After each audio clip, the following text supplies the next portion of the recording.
Mes chers collègues, mesdames et messieurs, nous poursuivons ce matin notre cycle d'auditions publiques consacré au projet de loi relatif à la résilience des infrastructures critiques et au renforcement de la cybersécurité. Je rappelle que notre commission spéciale s'est constituée le 12 novembre dernier pour examiner ce texte qui vise la transposition de 3 directives différentes. La directive sur la résilience des entités critiques, dite REC, la directive concernant des mesures destinées à assurer un niveau élevé commun de cybersécurité dans l'ensemble de l'Union, dite NIS 2, et la directive qui concerne la résilience opérationnelle numérique du secteur financier, dite DORA. Après avoir entendu en décembre dernier le MEDEF, la CPME et M. Vincent Strubel, directeur général de l'ANSSI, nous accueillons aujourd'hui des organisations professionnelles de la cybersécurité. L'Alliance pour la confiance numérique, représentée par son président Daniel Lecoguic, ainsi que M. Johan Cassianides, Mme Elsa Auriol et M. Farid Lalou. Le CLUSIF, qui est l'Association de la sécurité numérique en France, représentée par M. Benjamin Leroux. Le Cybercercle, représenté ici par M. Christian Davio, Stéphane Menet et M. François Coupé, et Cyber Task Force, représenté par Sébastien Garneau, M. Philippe Luc, qui devrait arriver, et Mme Anne-Élise Jolicard. Je vous remercie toutes et tous d'avoir répondu à notre invitation pour partager votre point de vue sur le projet de loi et l'impact de cette transposition pour les entreprises. Nous serons en particulier intéressés par les dispositions du texte qui vous posent problème et vos éventuelles propositions d'amendement. Nous pourrons ainsi relayer vos préoccupations à la ministre chargée de l'intelligence artificielle et du numérique, Madame Clara Chapaz, que nous entendrons lundi 27 janvier prochain. Avant de vous céder la parole, je rappelle à toutes et tous que cette audition fait l'objet d'une captation vidéo qui est retransmise sur le site Internet du Sénat, puis consultable à la demande. Je vous propose, pour ouvrir cette table ronde, que chaque organisation nous présente ses positions sur le texte pendant une durée de 10 minutes au maximum. Puis, je donnerai la parole à chacun des rapporteurs, M. Michel Canévet pour la Commission des Finances, M. Patrick Chaise pour la Commission des Affaires économiques et M. Hugues Saury pour la Commission des Affaires étrangères, de la Défense et des Forces armées, puis à ceux de nos collègues qui le souhaiteront pour poser leurs questions. Nous sommes ensemble jusqu'à 11 heures et je vous propose de commencer par l'ordre alphabétique.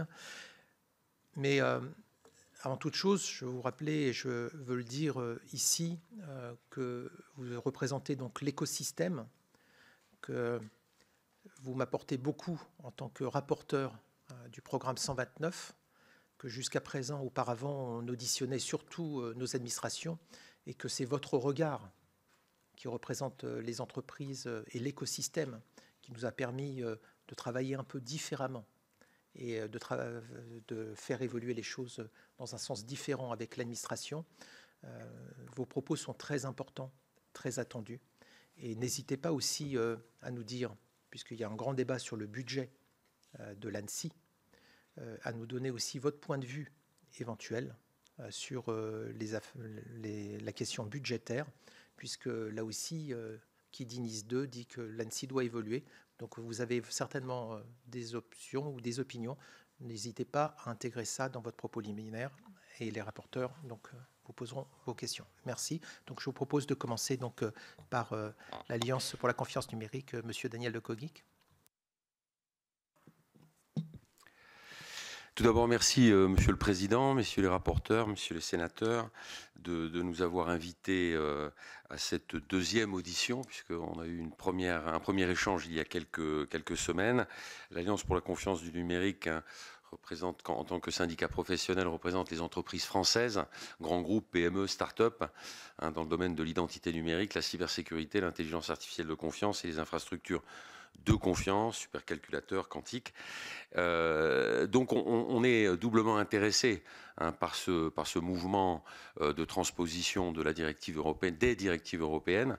On salue d'abord le fait que pour des questions de cohérence, vous avez choisi de mettre dans le même projet la transposition de REC, DORA et NIS 2, ce qui nous simplifie quelque part aussi la vie et la discussion structurée qu'on souhaite avoir avec la représentation nationale, le Sénat et l'Assemblée nationale. Donc on est doublement intéressé parce que, un certain nombre d'entreprises de notre syndicat vont être élues quelque part et vont devoir mettre en œuvre la directive. Et deux, en tant qu'acteur de la cybersécurité en particulier et partenaire de longue date de l'ANSSI, on souhaite continuer à contribuer à cette transposition majeure. Alors au-delà des aspects légaux, il s'agit pour nous de poursuivre un objectif de politique générale, qui est l'augmentation substantielle de la résilience de la nation. On le sait, on le voit vis-à-vis de ce que nous disent nos membres, vis-à-vis de leurs clients, qui sont dans tous les territoires en France, en rapport avec les collectivités locales, les instituts, les opérateurs de santé, les PME, les citoyens. Il y a une inquiétude aujourd'hui vis-à-vis de l'évolution du numérique et ces transpositions, que ce soit dans le domaine financier, que ce soit dans le domaine général des entreprises et des collectivités locales, a pour vocation quelque part à mieux protéger nos organisations et à augmenter, comme je le dis, significativement le niveau de résilience de notre nation pour protéger nos citoyens, en particulier les plus vulnérables. Donc notre syndicat, on a déjà contribué dans des discussions, notamment avec l'ANSSI, à travailler en amont sur la directive et avec les institutions européennes.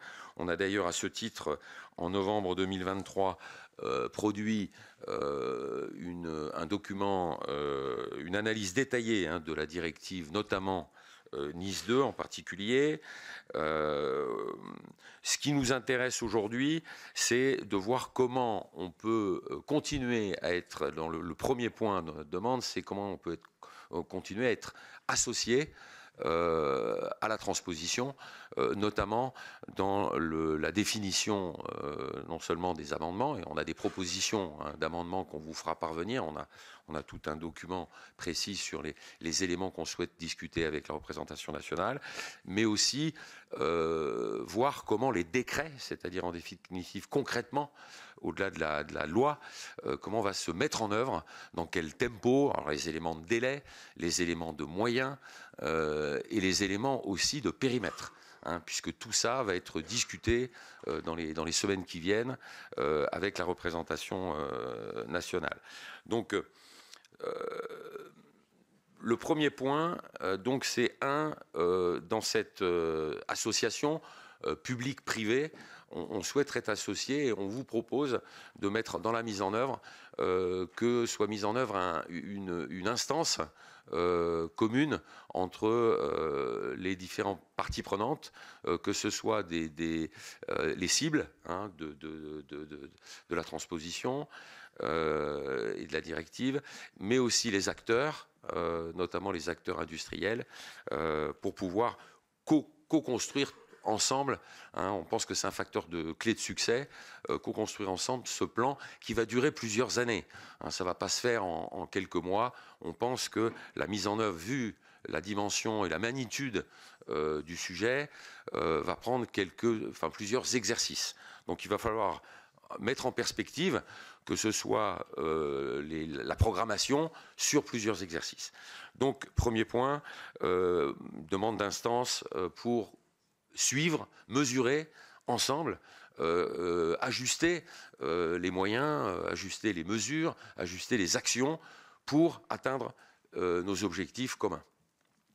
Deuxième point, il nous paraît essentiel que pour mettre en œuvre ce texte soit accompagné d'un plan de sensibilisation et de communication on le sait, on est en contact avec les clients, donc les cibles de la directive. Aujourd'hui, la conscience des sujets de cybersécurité n'est pas forcément au niveau qu'on le souhaiterait. Et donc, on a besoin aujourd'hui d'accompagner les cibles, de leur faire comprendre, parce que pour eux, c'est un phénomène technique, alors qu'il va y avoir des cadres d'emploi, il va falloir mettre en place une méthodologie. Donc, la communication, la sensibilisation nous paraît essentielle. Et là, il faudra donc mettre des moyens, notamment dans les territoires, pour que ce programme issu de la directive soit bien compris par l'ensemble des parties prenantes. Autre point clé, il nous paraît aussi important de partager, on a parlé de co-construire, mais aussi de partager, puisque là on parle de cyber-résilience quelque part, de partager notamment les vulnérabilités. Donc on ait une capacité d'échange avec les cibles sur qu'est-ce qui se passe et comment remédier, quelles ont été les solutions mises en œuvre. Donc la divulgation, ce qu'on appelle la divulgation des vulnérabilités, nous paraît un point essentiel de partage entre les parties prenantes. Autre point important, et là c'est vraiment l'objectif aussi de représentation de l'ACN, c'est cette directive, et puis en particulier, honnêtement, avec ce qui vient de se passer aux États-Unis, il est nécessaire de bien prendre en compte des éléments de souveraineté et des éléments de politique industrielle. Nous appelons de nos voeux à ce que on puisse avoir la possibilité, dans la co-construction du programme, de valoriser l'expertise et les capacités technologiques de l'industrie française dans le cadre de la mise en œuvre de ce programme. Il s'agit non seulement d'un programme réglementaire, mais il va s'agir à un moment donné de mettre en place des solutions techniques pour résoudre les équations de cybersécurité vis-à-vis des cibles.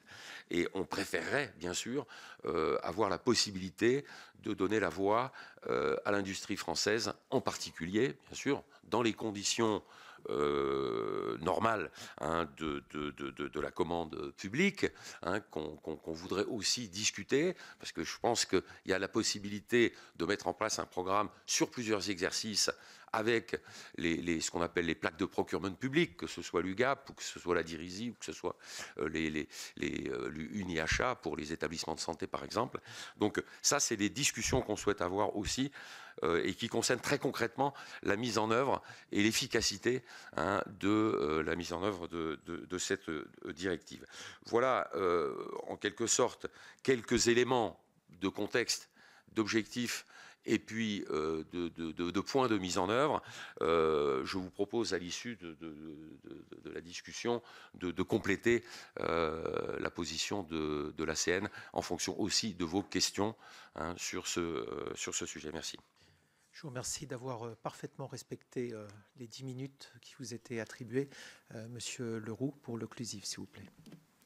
Bonjour, merci Monsieur le Président, Messieurs les sénateurs, les rapporteurs. Donc, je représente l'Occlusif, qui est une association qui regroupe à la fois des utilisateurs de sécurité informatique, donc des structures publiques et privées qui doivent se protéger, mais on regroupe également des industriels, des sociétés qui fournissent des services, dont certains d'ailleurs sont membres de l'ACN, et donc qui sont plutôt du côté des gens qui vont contribuer à aider les structures à se protéger.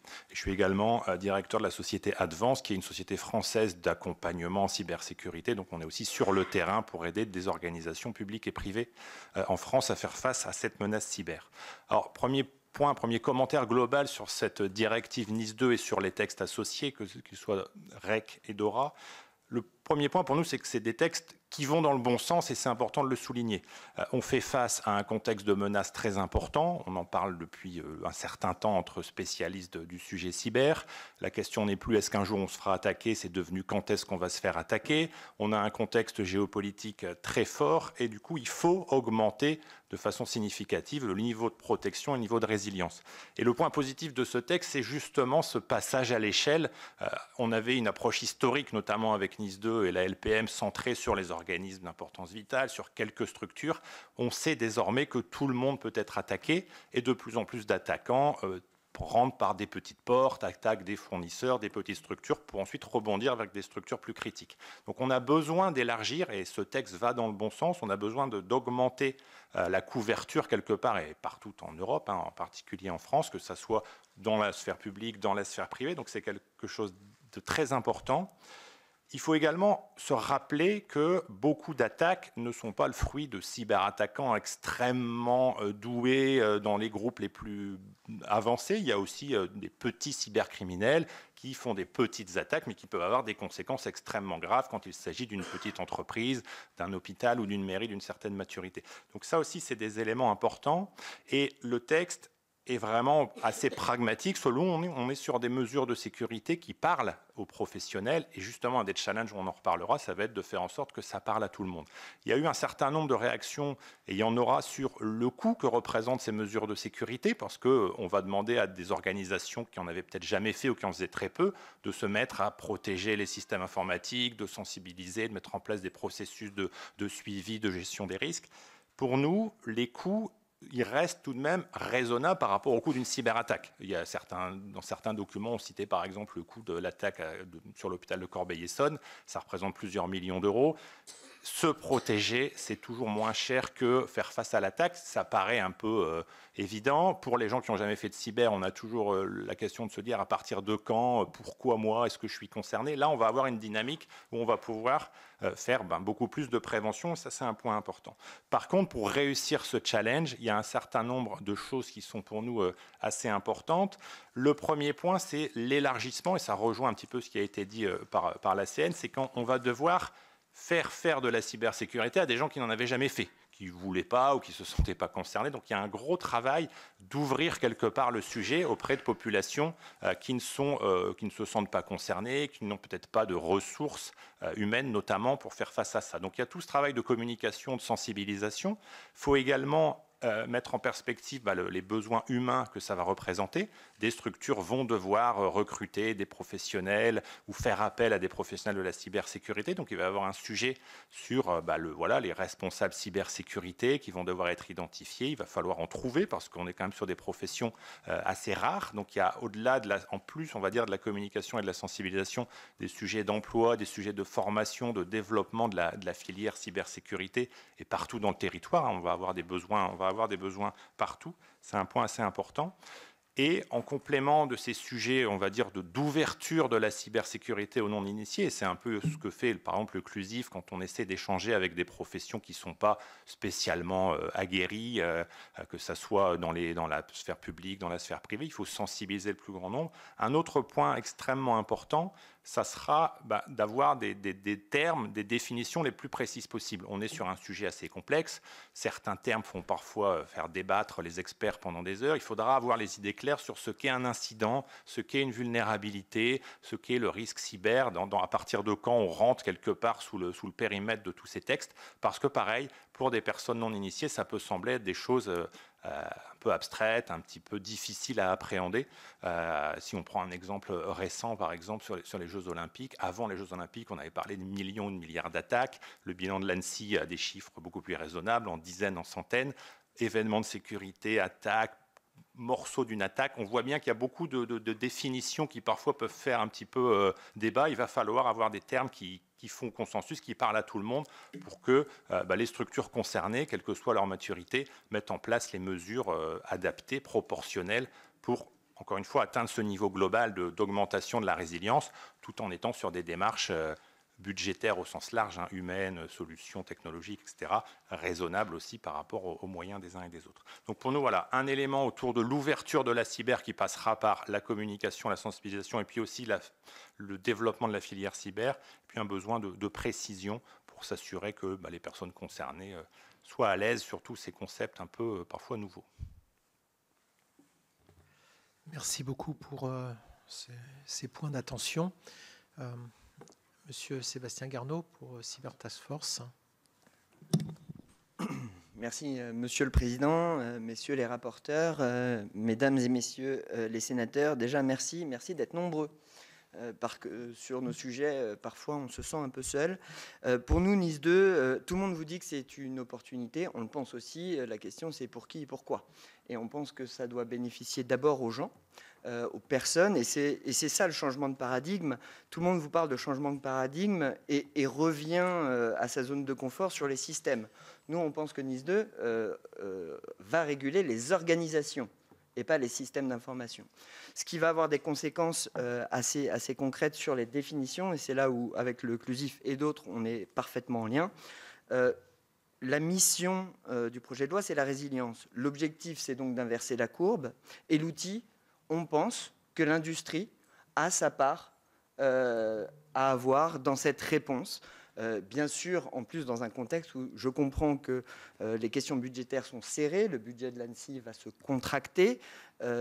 Loin de moi l'idée d'aller sur le terrain du budget de l'ANSSI, mais comme de toute façon, tout le monde va vous demander de l'argent, nous, on prendra notre part pour accompagner et aider la puissance publique à chaque fois qu'elle en aura besoin, et notamment en période j'ai disette qui vient en tête, mais je devrais dire de modération budgétaire. Ce qui nous a marqué, c'est que dans ce texte, qui régule donc les organisations, on n'a pas les gens.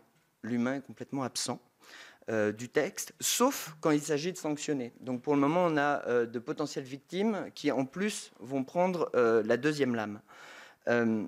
Et aujourd'hui, nous, on considère les gens comme le premier rempart, puisque 80% des attaques passent, notamment quand il s'agit d'un ransomware, par les collaborateurs. Je vous donne un exemple qui devrait vous parler. Vous savez, au Sénat comme à l'Assemblée nationale, vous êtes attaqués en permanence. Et vous avez des équipes dans l'administration qui y font face. Qu'est-ce qui s'est passé à l'Assemblée nationale? Ils n'ont pas attaqué les systèmes, ils ont attaqué les députés. Et c'est comme ça qu'on a eu le hack via Telegram, et plusieurs téléphones se sont fait hacker. Et c'est comme ça qu'on va pouvoir contourner la forteresse des systèmes d'information. Ce qui me ramène à la question des définitions, et que je vais envisager de deux manières. D'une part, les définitions avec une approche européenne, puisque si on ne parle pas de la même chose avec nos partenaires allemands, italiens, estoniens ou finlandais, on risque d'avoir un problème. Et puis ça va préciser à la fois les obligations et aussi la montée en compétences générale. Il y a des questions de financement. J'ai révisé, j'ai écouté le MEDEF et la CPME. J'aime beaucoup ce qu'a dit la CPME. Bien sûr, il va y avoir un coût pour les entreprises. Ma question, c'est qu'est-ce qu'on a fait pendant 4 ans et qu'est-ce qu'on va faire dans les 4 ans à venir? Oui, ça va avoir un coût. Mais moi, quand j'achète une voiture, on ne me demande pas en plus d'aller chercher la ceinture de sécurité. Elle est inclue dans le package. Donc il faut qu'on commence à avoir cette approche by design, et c'est pour ça que le CRA et d'autres textes seront intéressants sur ce volet-là. On était avec Ella Gariani, la déléguée du numérique en santé, mardi. Les hôpitaux, le sujet est clair, sans argent, il n'y aura pas de Nice 2. Et leur note de maturité est à 1 sur 5 en ce moment, parce que 0 était impossible, 95%. Donc, bon courage à la représentation nationale. Dernier élément, avant de demander à Philippe de préciser mon propos, le risque de surtransposition a été largement évoqué. Je pense que vous êtes tous sensibles à ce sujet-là désormais. Moi, j'alerte sur le risque de sous-transposition. Et c'est la raison pour laquelle je voudrais qu'on couvre 100% de la surface d'attaque. Et les 100% de la surface d'attaque, c'est les gens et les systèmes. C'est la raison pour laquelle Philippe va préciser l'approche, si je suis toujours dans les temps, mais je pense que oui. Quant à la question du maillage territorial et notamment des CSIRT régionaux, à titre personnel, je n'ai aucune compétence pour le juger. Par contre, si ça vous intéresse, je pourrais vous dire ce qu'on me dit. Et j'ai cette chance d'être un réceptacle de beaucoup d'informations, notamment des vice-présidents de région. Et je répéterai sous Chatham House. Monsieur le Président, messieurs les rapporteurs, mesdames et messieurs les sénateurs, merci en tout cas de m'accueillir. Et puis désolé pour ce retard. Les liaisons province-Paris sont toujours pleine d'aventures. Merci Sébastien pour cette introduction, en tout cas sur notre sujet. Moi je suis donc Philippe Luc, je suis le président de la société Anosoro, une société de cybersécurité qui observe depuis plus de 20 ans déjà l'évolution de la menace, l'évolution des systèmes de défense qui sont mis face aux entreprises et également la considération que l'on a pour les vulnérabilités humaines. On parlait de définition, tout à l'heure mon camarade à côté parlait du sujet des définitions. Oui, on a un vrai sujet des définitions, notamment sur les vulnérabilités. On le voit que le législateur européen, en tout cas dans Nice 2, a bien prévu en tout cas de renforcer la résilience des organisations en traitant la notion des vulnérabilités humaines. C'est prévu dans Nice 2. On a vu également que dans le règlement DORA, le facteur humain était aussi intégré. Le facteur humain aussi dans la doctrine européenne, et NISA d'ailleurs, souligne l'importance de prendre en compte les vulnérabilités humaines. Elle évoque les risques d'erreurs humaines et les risques liés à l'ingénierie sociale. Donc quand on parle des erreurs humaines, on parle bien entendu de toutes ces attaques par ruse. Vous avez entendu parler de phishing, de smishing, les attaques par SMS. On parle aussi d'usurpation d'identité. Vous avez même entendu parler des deepfakes. Bref, peut-être même d'espionnage, de déstabilisation, de manipulation. Toutes ces attaques qui utilisent les données, nos données, notre exposition numérique pour nous tromper et dans le but de nous abuser, de nuire à nos entreprises, à nous-mêmes en tant que citoyens. Et l'agence recommande fortement les NISA aux différents acteurs de couvrir tous ces risques. Qu'en est-il du facteur humain dans la loi de transposition ? Aux abonnés absents, il n'a pas du tout été abordé. On ne traite que des vulnérabilités techniques. Comment peut-on oublier ou ne pas préciser un facteur qui représente 80% des attaques aujourd'hui dans le monde cyber? C'est le chemin d'accès le plus évident pour les attaquants. Et c'est justement ce point-là, en tout cas, qu'on pourra traiter ensemble pour comparaison avec nos voisins internationaux qui ont transposé ce sujet dans un souci d'harmonisation et d'efficacité, bien entendu. Belgique et Italie, les lois de transposition ont toutes les deux repris la définition de vulnérabilité inscrite telle que Nice 2 l'avait prévu, intégrant les vulnérabilités humaines. Les Italiens sont allés jusqu'à définir d'ailleurs la notion d'approche tout risque. Les Allemands ont également privilégié l'approche tout risque de la directive. Et nous, pour l'instant, ce n'est pas le cas, mais on y travaille. Le deuxième sujet que je voulais aborder, c'est sénateur Cadic, quand j'ai eu l'occasion plusieurs fois de vous croiser, vous aviez fait, et je vais essayer de vous citer, je suis désolé si c'est assez imparfait, mais vous me direz, mais vous avez dit cette phrase ici d'ailleurs au Sénat quand on vous avait rencontré, c'est cette course que l'on a, enfin chercher à mettre toujours plus de budget pour se protéger des attaques cyber, c'est une course sans fin et on n'en a pas les moyens. Donc il va falloir changer de paradigme, il va falloir sortir du cadre et réfléchir différemment. Cette phrase-là, elle nous a particulièrement inspirés, en tout cas moi, dans nos recherches, réfléchir à une approche plus systémique. Comment résoudre le problème de la cyber, finalement, être toujours dans cette course à la défense? Peut-être qu'il faut regarder du côté des attaquants, s'intéresser aux attaquants. Les attaquants, dans toutes leurs phases de préparation d'attaque, ils commencent toujours par une phase de reconnaissance. Il y a même un référentiel international qui s'appelle MITRE-ATT&CK, dont les 10 premières étapes de la reconnaissance sont des étapes d'ailleurs qui regardent du côté des vulnérabilités humaines. Si on considère que la matière première des attaquants, c'est nos données, ce sont nos données, il y a une discipline qui existe, internationale également, vieille comme le temps, qui s'appelle l'OSINT, l'Open Source Intelligence. En français, le renseignement d'origine source ouverte. Cette méthodologie a pour objectif de faire de la reconnaissance, de récupérer un maximum de données qui sont en source ouverte, donc gratuite, d'accord, pour pouvoir alimenter des scénarios de défense ou des scénarios d'attaque en fonction de vos ambitions. Cette méthodologie, où il y a un réel savoir-faire en France, souffre d'une absence de cadre légal.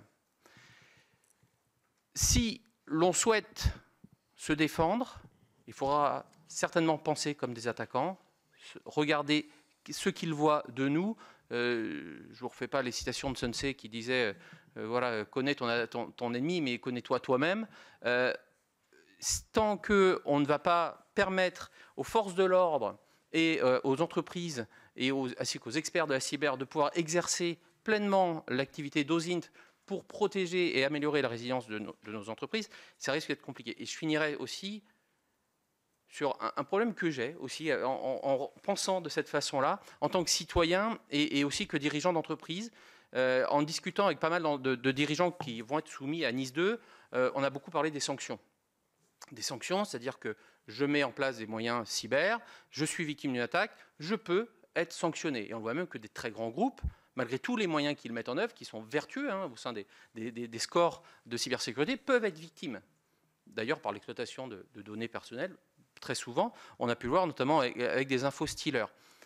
Et là, qu'est-il prévu aujourd'hui dans le texte pour contrebalancer cette sanction? Quels sont les moyens que l'on donne aux forces de l'ordre, aux équipes de cybersécurité pour diminuer le risque que ces entreprises ne soient pas victimes?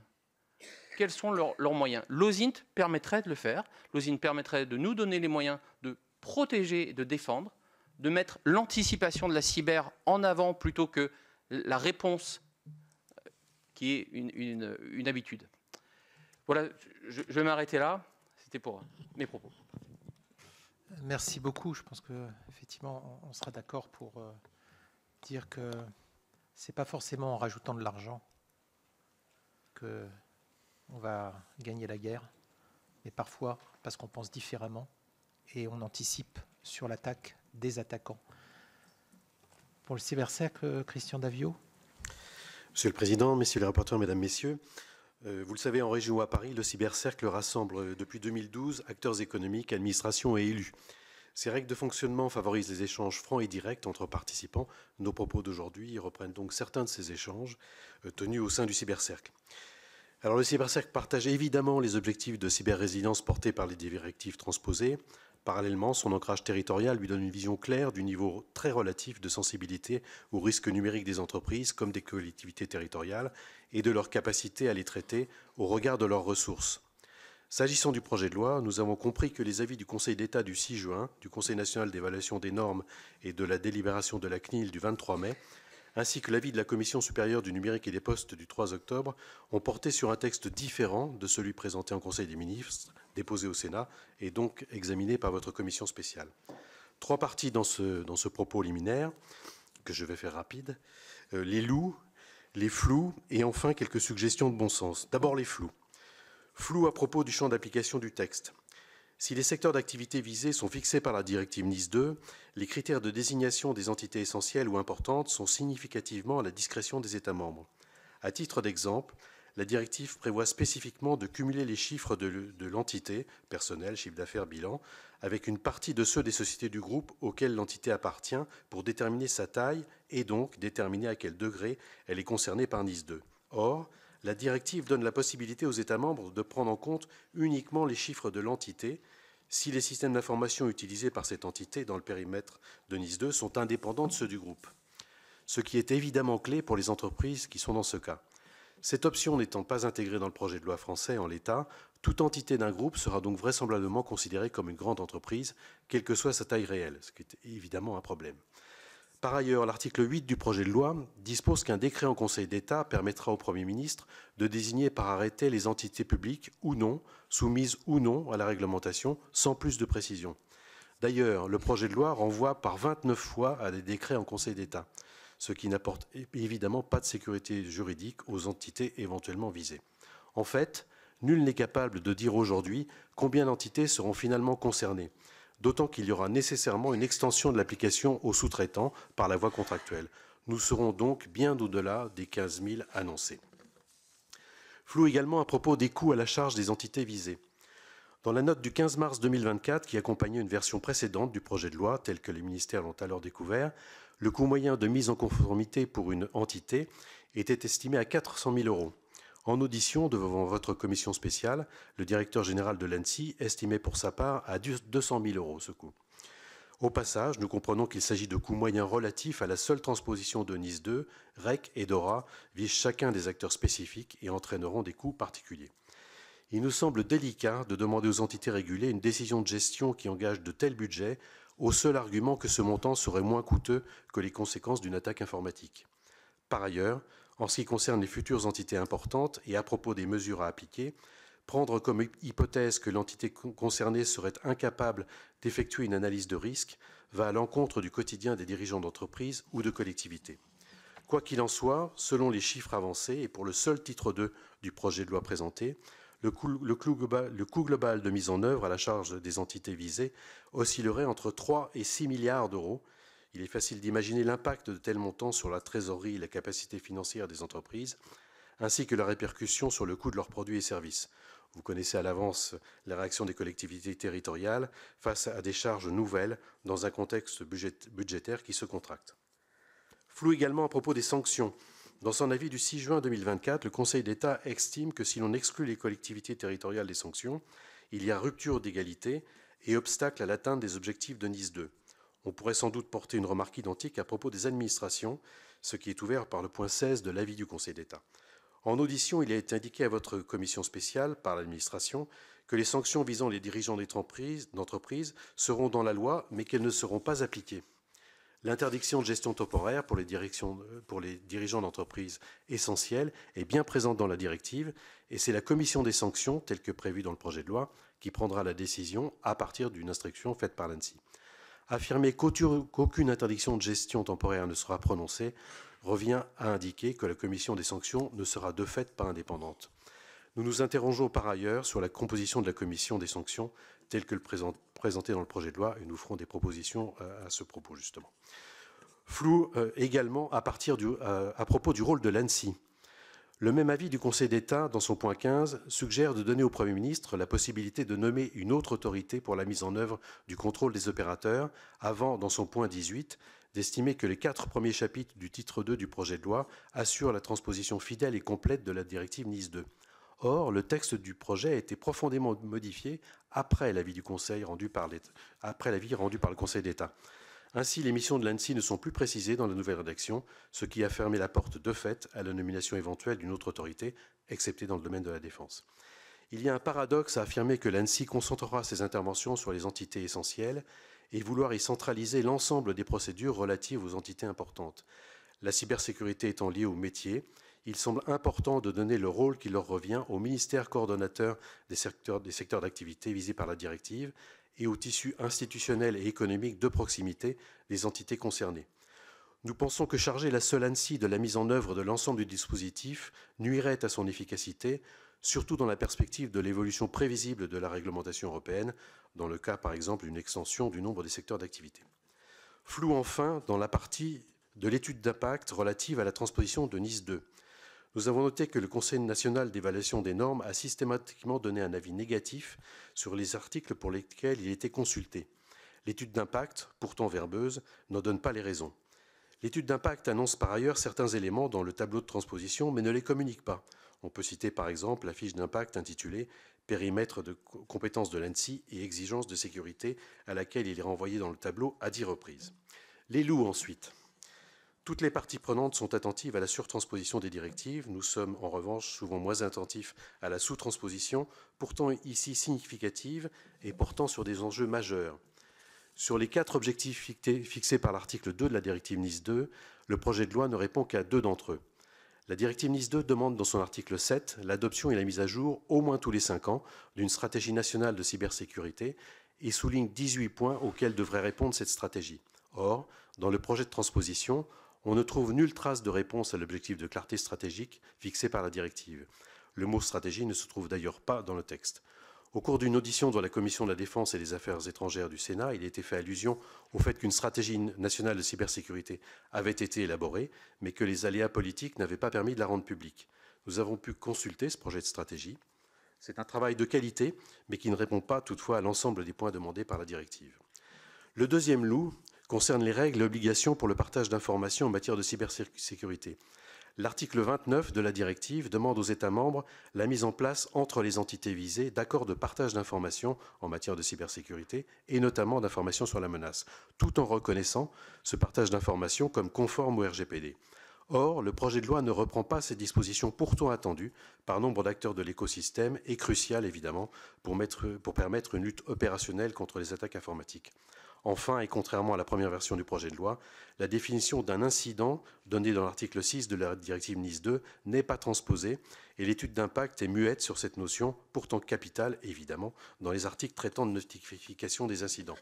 On peut vous donner un exemple des conséquences d'une telle non-transposition. En 2002, le choix avait été fait de ne pas transposer en droit français la définition de l'expression support durable inclus dans une directive.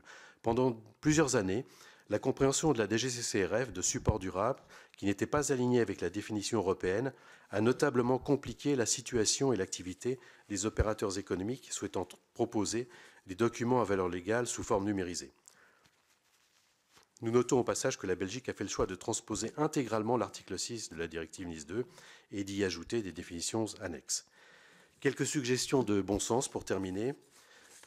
On vous détaillera ces suggestions dans une note qu'on vous remettra. Première suggestion, transposer certains articles des directives absents dans la rédaction actuelle du projet de loi. Ainsi, les articles 4 de la directive REC et 7 de la directive NIS 2 relatif aux stratégies, l'article 29 de NIS 2 relatif aux accords de partage d'informations en matière de cybersécurité, en s'appuyant notamment sur les considérants 120 et 121 de la directive. Deuxième suggestion, refondre, amender, compléter ou préciser certains articles du projet de loi. Ainsi, l'article 5, qui traite de l'Autorité nationale de sécurité des systèmes d'information, nous pensons qu'il faut nommer l'ANSSI et revenir à une version proche du texte initial qui en précisait les missions. L'article 6, en y intégrant la définition d'un incident, au moins cette définition-là, telle que portée par l'article 6 de la directive NIS 2, les articles 8, 10 ou 11, en s'appuyant sur le considérant 16 de la directive NIS 2, afin de clarifier les critères de désignation éventuelle comme entité essentielle d'entreprises exerçant simultanément des activités dans d'autres secteurs que ceux visés par la directive. L'article 37, relatif aux sanctions qui peuvent être prises, afin d'y définir celles pouvant viser un responsable d'administration, par exemple en envoyant un décret en Conseil d'État. Troisième suggestion, c'était faire évoluer l'approche retenue par l'administration dans le dispositif et sa mise en œuvre. Les ministères coordonnateurs des secteurs d'activité visés par NIS 2 connaissent les métiers, les particularités, les contraintes du secteur et des acteurs économiques relevant de leurs compétences. Il nous semble donc nécessaire qu'ils soient en mesure d'amender, compléter et valider la liste des entités essentielles et importantes prévues par NIS 2, c'est l'article 12 du projet de loi. Pour les mêmes raisons, les ministères concernés doivent être intégrés au processus de définition des référentiels et de contrôle de conformité. Sur ces donc deux points, la démarche entreprise par le ministère des Armées pour les entreprises relevant de la base industrielle et technologique de défense nous semble à cet égard exemplaire et pourrait être déclinée dans les secteurs d'activité visés par NIS 2. Dans le même esprit, et j'en termine, dans l'article 36 du projet de loi relatif à la composition de la commission des sanctions, nous suggérons d'y adjoindre un représentant du ministère coordonnateur du secteur d'activité auquel appartient l'entité mise en cause et d'un représentant de la branche professionnelle de ce secteur afin que les sanctions prises prennent en compte toute considération utile. Il y a d'autres suggestions que nous ferons par écrit cette fois-ci qui répondront notamment à cette question: peut-on à moindre coût être aussi efficace? Et nous pensons que oui, nous vous le présenterons par écrit cette fois-ci. Merci pour vos interventions respectives. Je pense que vous avez vraiment bien fait d'être venu. Merci donc pour vos apports. Je vais proposer à mes collègues rapporteurs de poser leurs questions parce que je voudrais être sûr que nos collègues qui ont fait aussi l'effort de venir puissent avoir le temps aussi de vous poser leurs questions. Donc je propose à nos collègues de poser leurs questions et vous répondrez en fonction de là où vous vous sentirez le plus à même d'être percutant à chacun de nos rapporteurs. Commence, qui est prêt? Michel? Merci, Monsieur le Président. Merci à l'ensemble de nos intervenants pour leurs explications. Moi, je suis tout particulièrement la directive DORA. On en a un peu parlé, hein, la directive DORA. Elle aurait dû normalement être en application vendredi dernier ou samedi dernier. Donc, il y a un peu de retard, tout comme l'application du règlement, mais cela tient pour beaucoup à l'absence de RTS et de conditions de mise en œuvre. Est-ce que vous avez des informations sur les éléments d'information qui ont été communiqués aux tiers par l'ACPR notamment, ou l'autorité des marchés financiers? Est-ce que vous avez eu des éléments d'information là-dessus? Par ailleurs, la directive DORA semble aussi émettre de la surtransposition pour ce qui concerne les sociétés de financement. Les sociétés de financement sont notamment celles qui font du leasing ou de la facturage ou des opérations de cette nature-là. Est-ce que vous avez eu là aussi des échos de cela? Est-ce que l'approche qui ne devrait pas être plus proportionnée justement en fonction des acteurs? Par ailleurs, la mise en œuvre de la directive implique que des prestataires soient opérationnels. Or, on voit bien que l'écosystème, il est pour beaucoup d'origine américaine.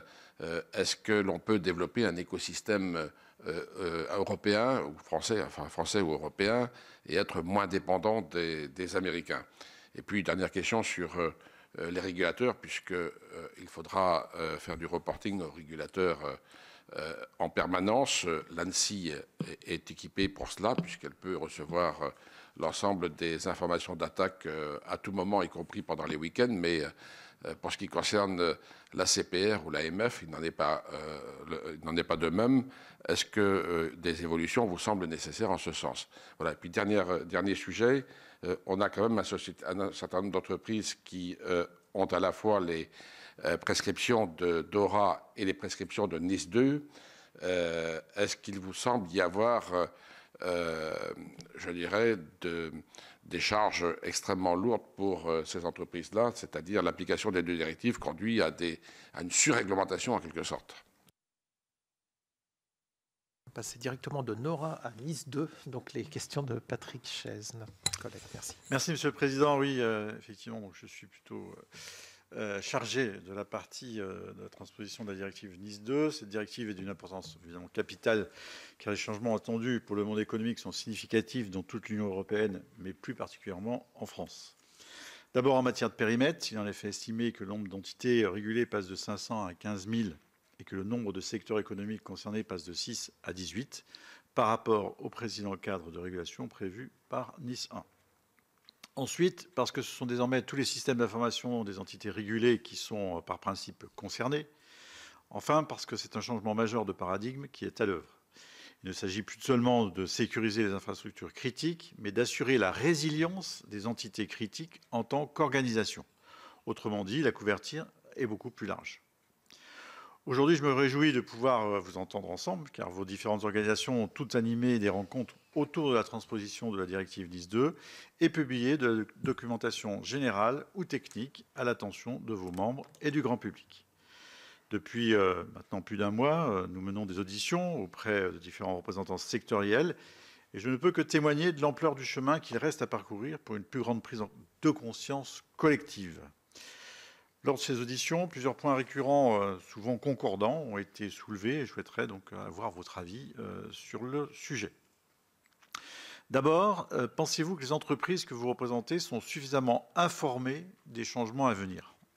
En particulier, le fait qu'elles doivent elles-mêmes évaluer si elles entrent dans le champ d'application de la directive et, le cas échéant, s'enregistrer auprès de l'ANSSI et lui notifier les incidents de cybersécurité. Ensuite, sur la procédure de notification des incidents. Alors que la directive NIS 2 prévoit la transmission sans retard injustifié d'une alerte précoce dans un délai de 24 heures, puis la transmission d'une notification d'incident dans un délai de 72 heures, le projet de loi, lui, ne mentionne pas ce double délai. Il contraint les entités à notifier leurs incidents sans délai et évoque la notification d'incidents critiques plutôt que d'incidents importants. Que pensez-vous de ces choix ? Sont-ils de nature à surtransposer ou sous-transposer la directive? Et surtout, sont-ils de nature à affaiblir ou à renforcer notre réponse collective aux cybermenaces? Ensuite, sur le périmètre retenu, le gouvernement a fait 3 choix qui soulèvent des interrogations. Tout d'abord, l'inclusion des établissements d'enseignement menant des activités de recherche, l'inclusion des collectivités territoriales, notamment les départements, les métropoles, les communautés urbaines, les communautés d'agglomération et les communes de plus de 30 000 habitants, et l'élargissement du périmètre des entreprises concernées, puisque les critères de taille et de chiffre d'affaires sont fixés alternativement, tandis que les textes européens les fixent cumulativement. Que pensez-vous de ces choix également? À votre connaissance, sont-ils partagés par les autres États membres? Enfin, sur le régime de contrôle et de sanctions prévues est de plus en plus perçu comme trop punitif et insuffisamment préventif. Les acteurs économiques s'inquiètent surtout du coût financier des contrôles réalisés par l'ANSSI qui seraient à leur charge, de l'absence de prise en compte du caractère intentionnel de la non-transmission d'informations à l'ANSSI, de la possibilité d'engager la responsabilité des dirigeants d'entreprise Et enfin, de la rupture d'égalité induite par l'absence de sanctions prévues pour les administrations de l'État. Voilà mes questions. Merci pour toutes vos questions si pertinentes. Monsieur Huxory pour REC. Merci Monsieur le Président. Donc Huxory, je suis ici au titre de la Commission des Affaires étrangères, de la Défense et des Forces armées. Je m'intéresse plus spécifiquement au titre 1 et à la directive REC.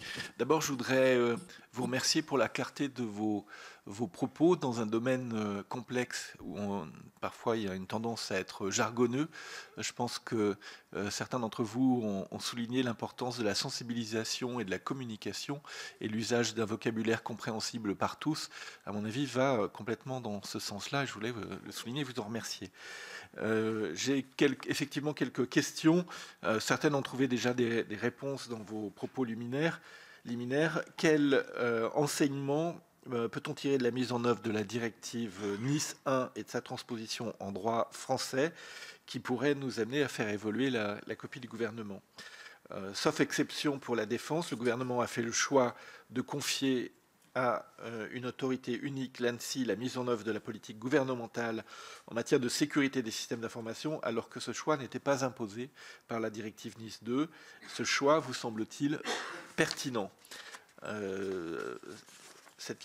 La question suivante a été évoquée par l'un d'entre vous. L'article 6 du projet de loi ne reprend pas les définitions d'incidents figurant dans la directive Nice 2, précisées par la suite par un règlement d'exécution du 17 octobre 2024. Cette absence vous semble-t-elle soulever des difficultés pour la mise en œuvre du projet de loi? Et plus généralement, les définitions figurant à l'article 6 du projet de loi vous semblent-elles opérantes et suffisamment précises et claires? Je vous remercie.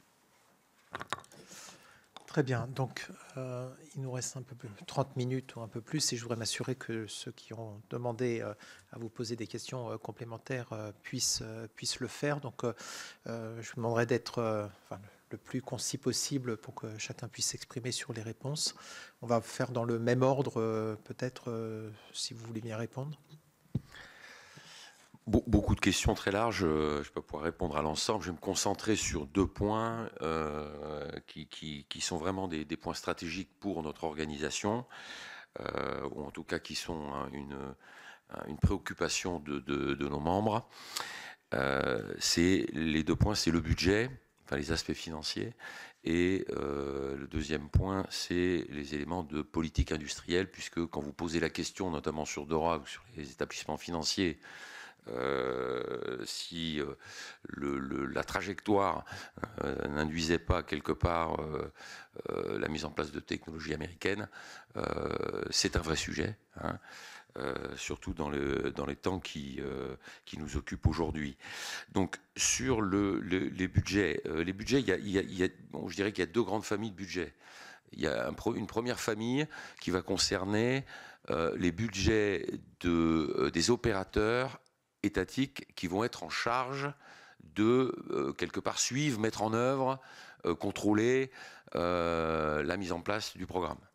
Et là, bon, ça sera à l'État de décider si c'est l'ANSSI, si c'est l'ANSSI+, mais globalement, il faut pouvoir équiper, en termes budgétaires, sur plusieurs exercices, ces opérateurs.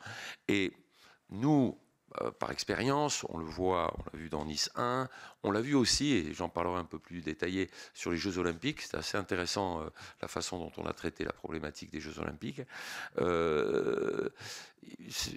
a nécessité un budget qui avait 3 composantes. Et donc, c'est ces composantes-là qu'il faut bien s'assurer qu'elles soient présentes budgétairement chez l'opérateur qui sera en charge. Un premier budget de sensibilisation, formation, communication. Donc, à étudier en fonction des priorités, en fonction des cibles et en fonction des territoires. Bien sûr, ce budget, c'est un budget d'initiation. Enfin, ce sera les kits de formation. Enfin, après, il y aura un relais qui pourrait être pris par les organisations professionnelles et les organisations des cibles. Je parle par exemple des collectivités locales, hein, l'Association des maires de France ou d'autres, et l'industrie par exemple, qui peut contribuer. Le deuxième type de ligne budgétaire, les diagnostics, il va falloir aider les cibles. Hein, on se rappelle que les cibles ne sont pas aujourd'hui ultra matures, donc elles sont pas habituées à manipuler des objets de diagnostic cybersécurité, donc il va falloir les aider. C'est ce qu'on avait fait sur les Jeux Olympiques notamment. On avait prévu des budgets pour faire le diagnostic cybersécurité de tous les stades, de toutes ce qu'on appelle les venues des Jeux Olympiques, et ça avait bien fonctionné puisque ça avait permis de mettre en place des plans d'action de remédiation, de mise à niveau, de protection cybersécurité. Troisième élément que nous appelons de nos voeux et qui a très bien fonctionné sur les Jeux Olympiques, c'est les expérimentations technologiques. Parce qu'on peut parler de loi, on peut parler de principes, mais à la fin, il va falloir mettre en œuvre, comme je le disais, des technologies. Et il serait bon, par le biais d'un budget d'expérimentation centralisé, d'identifier les technologies. Le travail a déjà été fait majoritairement quand même pour les Jeux, puisqu'on a déjà fait tout un travail qu'il faut réutiliser. C'est pas la peine de refinancer des expérimentations là-dessus. Il faut utiliser ces expérimentations où on a identifié, bien sûr, des technologies, des sociétés. Et pour répondre à votre question, ce qui a été un des résultats importants du plan d'expérimentation qui a été financé et mis en œuvre conjointement par l'État et les industriels, c'était un cofinancement, 15 millions de la part des industriels et à peu près 14 millions de l'État. Le résultat, c'est 80% des solutions qui ont été expérimentées étaient des solutions françaises, et plus de 96% des solutions européennes. Donc il y a une capacité de la France et de l'Europe de fournir des solutions pour répondre aux équations. Et d'autre part, 77% venaient de PME et de start-up. Donc ça permettait de soutenir aussi l'effort d'innovation en termes de politique industrielle. C'est important par les temps qui courent dans le domaine notamment de la cybersécurité. Donc ça, c'est pour le budget pour initier, pour mettre en œuvre. Et là, encore une fois, on peut alléger le budget par la contribution de l'industrie. Deuxième élément, c'est le budget des cibles. Et là, sur le budget des cibles, nous, notre proposition, elle est très simple, c'est les incentiver, mettre en place, à étudier avec vous, une sorte de CIR Nice 2 pour la cybersécurité, c'est-à-dire, en fin de compte, pour ceux qui feront l'effort de dépenser, de prendre en charge, en termes de fiscalité, l'effort financier des cibles, quelles qu'elles soient. Voilà en deux mots ce que je voulais dire sur le budget et la politique industrielle. Monsieur Leroux. Alors effectivement, beaucoup de questions. Je voulais revenir sur certains points qui répondront aux questions un peu sur Dora et sur Nice 2 par rapport au fait de la connaissance, on va dire, par les organisations concernées, tout ça. Est-ce que les entreprises qui vont devoir se mettre en conformité sont assez informées? Ce qu'on constate sur le terrain, c'est que les entreprises qui faisaient déjà de la cybersécurité sont au courant, et évidemment, les entreprises qui n'étaient pas concernées ou ne se sentaient pas concernées, parce que tout le monde devrait l'être, elles vont devoir s'y plonger, et il y aura beaucoup de travail, et ça rejoint les débats sur la communication et la sensibilisation. Pour entrer un peu plus dans le détail sur un point concernant des entreprises qui seraient déjà à un certain niveau de maturité, et pour reprendre par exemple les questions de M. Canvet sur Dora, en matière de régulation, notamment vis-à-vis des questions des reporting, pour avoir échangé avec des responsables cybersécurité, d'acteurs de la finance, il y a des questions sur vers qui je vais devoir me tourner. Quand j'ai un problème, on a eu des retours d'expérience, nous, d'entreprises qui ne savaient pas ou qui devaient faire beaucoup de déclarations, parfois dans des délais assez courts. Et donc, le sujet du guichet unique, par exemple, peut revenir sur la table parce que, voilà, il y a l'ANSSI, il y a la CNIL, il y a la CPR, l'AMF. Il va y avoir une problématique de, voilà, quel formalisme, qu'est-ce que je donne comme information, à qui, quand. Et ça, il y aura besoin d'aider. Et c'est vraiment des sujets qui ont été remontés par des gens qui ont de l'expérience. Donc, si demain, on parle de petites structures, ça va être encore plus compliqué pour elles de s'y retrouver.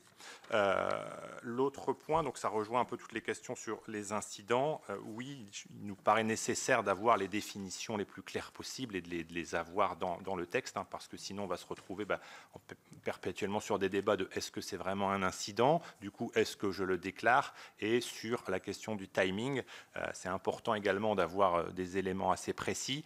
tout en intégrant justement les remontées du terrain, parce que quand on fait face à une crise cyber, le temps est extrêmement capital. C'est une course contre la montre pour éviter, essayer de stopper l'hémorragie et de reprendre l'activité. Donc il faut que la gestion de crise ne soit pas trop impactée par trop de formalisme, parce que sinon on perd un peu de vue le fait que lors d'une gestion de crise, il faut surtout redémarrer les systèmes, même si effectivement la notification et le partage d'informations est extrêmement important et précieux. Deux autres compléments sur les enseignements liés à la première version de la directive Nice. Autant on peut considérer par rapport à certains retours d'expérience que le volet cyber des différentes versions de la LPM a mis une dynamique pour les structures concernées. Il y a des réflexes qui ont été mis en place maintenant, on homologue, on audite, on contrôle. Autant Nice 1 n'a pas eu quand même un effet aussi important. Pas mal de structures, je pense, se sentaient un petit peu moyennement concernées, probablement par rapport à la question de la sanction, qui reste, notamment dans la sphère privée, un élément toujours assez structurant. Qu'est-ce que je risque si je ne le fais pas? Donc là-dessus, la sanction, elle sera utile, même si ça ne doit pas être la seule approche. Il faut avoir des approches pour expliquer les bien-fondés de tout cela, mais ça reste quand même des éléments qui permettront, dans certains cas de figure, malheureusement, ça sera ça qui fera changer la face des choses. Et enfin, dernier point, sur l'autorité unique, le choix de l'ANSSI, il faut quand même se dire que l'ANSSI, depuis pas mal d'années, a fait un travail de fond pour se rendre visible. Alors évidemment, ils avaient historiquement un nombre de clients plus réduit. On était plutôt sur la haute couture, et comme ils le disent eux-mêmes, ils vont devoir faire du prêt-à-porter, ils vont devoir parler à plus de structures, mais il y a quand même beaucoup d'efforts. L'ANSSI est quand même connu et reconnu pour ses accompagnants, mais si on en voudrait toujours plus parce qu'ils ont les effectifs qu'ils ont, mais on pense que ça va quand même dans le bon sens de les aider, les avoir comme organisation et les aider, même si toutes les aides et toutes les collaborations seront bonnes à prendre, mais il y a quand même une dynamique qui a été initiée qui doit être intéressante à poursuivre. Il y a beaucoup d'autres points dont on pourrait débattre, mais il faut partager le temps avec tout le monde. Merci beaucoup. Merci beaucoup, Sébastien Garnaud. Pour aller vite, les questions de Michel Canevet. Est-ce qu'on a les infos de la CPR et de la Banque de France, etc. Non, pas directement, mais on est proche de Paris Europlace, qui est pour nous l'association professionnelle avec qui on discute, et ils ont un nouveau président de la commission cyber, et donc c'est via cet axe-là qu'on coopère avec ces institutions. Sur l'écosystème européen, français, c'est toujours compliqué de donner une nationalité à une entreprise, parce qu'une entreprise, elle vit. Est-ce que Air France est français? Je ne sais pas. 49% sont détenus par les Pays-Bas. Donc moi, je distingue vraiment. D'ailleurs, on voit qu'on peut faire de la souveraineté avec de l'argent étranger. Je vous renvoie au projet Stargate, financé par le Japon. Ce qu'il faut, c'est connecter nos industries nationales. Si on veut faire un marché unique, si on veut avoir cette dimension-là, il y a un moment, il faut qu'on connaisse, nous, nos collègues, et c'est ce qu'on fait. On connaît très bien les agences européennes, collègues de l'ANSSI, et on connaît très bien nos collègues du secteur privé. L'articulation d'Oranis 2, bon courage. Monsieur Chaise, sommes-nous assez informés? Autant que nous le pouvons. Est-ce qu'on peut se déclarer nous-mêmes à partir du moment où on sait? Donc, de fait, comme beaucoup de gens ne sont pas sensibilisés, parce qu'il y a aussi une responsabilité politique, le jour où on aura un ministre qui prendra le sujet, qui mettra une stratégie en place, qui pourra la suivre, parce que j'en suis à mon 5e ministre en 5 ans, du coup, ça donnera aussi de la visibilité au sujet. Reprendre Stop Anti-Covid. Stop Anti-Covid, ça ne fonctionne pas. Le PR fait une annonce, 2 millions de téléchargements dans la journée. Donc je pense aussi que ça aiderait beaucoup, qu'au plus haut niveau, et pas les 15 parlementaires qui sont là, mais au plus haut niveau, on puisse donner une impulsion. Ce qui me permet de rebondir sur ce que le MEDEF disait en disant « je ne suis pas sûr que la cyber doive être à Matignon ». Si. C'est un sujet interministériel. Si. Oui, effectivement. Mais que les ministères sectoriels puissent contribuer, évidemment, et donc il faut se coordonner au niveau du PM. C'est la raison pour laquelle nous, on aurait adoré un ministre délégué auprès du PM. Les délais, c'est intéressant les délais, parce qu'il y a une mise en défaut par défaut. Ce qui, du coup, fait que l'ANSSI, pourra perquisitionner puisque vous n'avez pas respecté les délais. Donc, mise en défaut par défaut et accès direct. Moi, en tant que chef d'entreprise, ça me questionne sur le secret des affaires. Les collectivités, alors c'est un sujet qui vous est cher, on exonère les communes de moins de 30 000. C'est super. Les premières victimes et les plus faibles. Les premières victimes et les plus faibles. Donc, moi, je suis favorable à une non-exonération, mais plutôt à une montée en compétence des élus, et je suis à votre disposition pour mettre le sujet au cœur du Congrès des maires en novembre prochain, parce que je pense que le Congrès des maires pourrait muscler son approche du sujet, surtout que tout ça va coûter de l'argent, et l'argent, je peux vous en parler, puisque je suis un contribuable. Donc, voilà. Sanctions versus régulation. En général, quand on est un régulateur et on sanctionne, on est une autorité administrative indépendante. J'entends que des AI. Donc, c'est la question que je pose. Moi, l'ANSSI, c'est une organisation qui nous accompagne. Ce serait dommage qu'elle se retrouve dans la position de la CNIL où il y avait une défiance, parce qu'aujourd'hui, il y a une vraie confiance. Et je finis avec les questions de monsieur le sénateur Saury, et je fais encore un peu plus vite. REX s'articule avec Nice 2. Donc le J4 que vous auditionnez la semaine prochaine a aussi une vision sur Nice 2, et ils seront mieux en position que nous pour en parler. Cela étant dit, sur les définitions, Annelise, tu voulais compléter. Oui, messieurs les rapporteurs, monsieur le président, messieurs les sénateurs, j'ai plusieurs remarques pour rebondir en fait sur des remarques et des questions qui ont été posées sur la question du périmètre, et sur les leçons à tirer de Nice 1. Le périmètre, en fait, donc on va revenir rapidement sur Nice 1. Nice 1 visait à augmenter le niveau de résilience dans un certain nombre d'entités critiques. Nice 2 est venu pour combler les trous dans la raquette de Nice 1, précisément. Et là où je vous rejoins sur le fait qu'il y a du chemin à parcourir sur la question de la prise de conscience, la bonne nouvelle, c'est précisément que Nice 2 vient acter un changement de paradigme. Ce changement de paradigme, il est double. Vous avez parlé du périmètre qui a augmenté le nombre d'entités. L'autre changement de paradigme qui est pour moi majeur, c'est la question de la définition des vulnérabilités. Qu'est-ce qu'on couvre précisément? Les vulnérabilités techniques et les vulnérabilités humaines. C'est ça précisément que le législateur européen a acté dans Nice 2. C'est également ce que nos voisins européens, je parle des Belges, des Allemands, des Italiens, qui ont repris le facteur humain, le risque humain. Les Allemands vont même beaucoup plus loin, ils vont jusqu'à chiffrer le ransomware et à préciser les moyens à mettre en œuvre pour lutter contre ce problème-là. L'ENISA parle du risque lié à l'ingénierie sociale. Donc j'en viens aux définitions. Albert Einstein, il disait que s'il avait 1 heure pour sauver le monde, il passerait 55 minutes à définir le problème et 5 minutes pour le résoudre. Donc la question des définitions, qui est revenue plusieurs fois à l'occasion de ces auditions, elle est fondamentale. Si on ne définit pas bien le problème, je ne vois pas comment on pourra atteindre les objectifs de la directive. Le Conseil d'État a rappelé l'importance des définitions, y compris si cela implique d'ajouter des définitions qui ne sont même pas dans le texte originel. C'est ce qu'ont fait les Allemands et les Italiens quand ils ont repris la définition d'approche tout risque qui ne figurait pas dans Nice 2, approche tout risque qui inclut expressément le risque lié au facteur humain. Oui, très bien, je laisse la parole. C'est pas pour moi, mais il y a plusieurs intervenants, et donc Christian Davio pour... Oui, donc très rapidement, sur Nice 1, la réponse est assez simple, il n'y a pas eu d'évaluation de fait. Ni au niveau français, ni réellement au niveau européen. Quand vous lisez l'évaluation faite au niveau européen, heureusement, elle a été faite pendant la période de la Covid, ce qui fait que personne ne l'a lu, et ça vaut mieux comme ça. En revanche, Nice 1, on avait largement surtransposé, puisque nous avons rajouté 9 secteurs d'activité par rapport aux secteurs prévus par Nice 1. Alors, il est vrai qu'il y avait la législation OIV, mais on a quand même surtransposé. Ce qui nous semble, et ça va nous différencier de la Cyber Task Force, nous pensons, nous, la directive Nice 2 prévoit, pour les collectivités territoriales, de viser le niveau régional. Nous pensons que c'est le bon niveau, et que pour les autres collectivités, il existe déjà de la réglementation qu'on pourrait leur expliquer et qu'elles pourraient appliquer, mais on pense qu'il n'est pas nécessaire de les faire rentrer dans ce dispositif Nice 2. Ou à minima, de relever largement le seuil de 30 000, probablement à 80 000 habitants, ce qui permettrait d'éliminer un certain nombre de communes et de petites communautés de communes qui ont d'autres soucis à traiter que la cybersécurité, ou qu'on pourrait aider d'une autre manière que d'une manière réglementaire, sachant qu'il y a déjà beaucoup de réglementation. Sur l'autorité unique, le problème n'est pas de l'autorité unique, le problème est du dispositif global qu'il faut remettre à plat à cette occasion.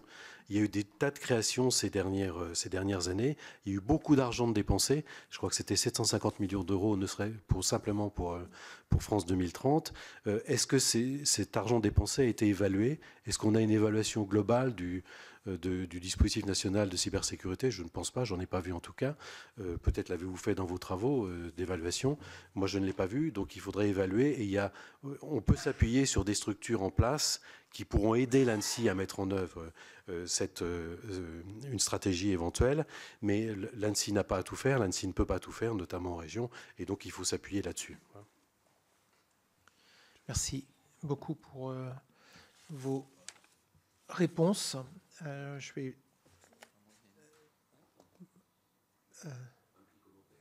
alors, très vite, parce que j'ai des demandes de questions complémentaires. Bonjour. J'avais envie de rajouter une petite précision pour Monsieur Chaise, en tout cas apporter un petit complément d'information. Donc moi je suis Farid, dirigeant d'une société qui s'appelle Bonjour Cyber. Donc nous principalement on s'occupe des PME et des ETI. Le sujet, c'est celui de l'identification des entreprises, l'autodéclaration, le fait que d'elles-mêmes, elles vont aller se déclarer comme étant sujettes.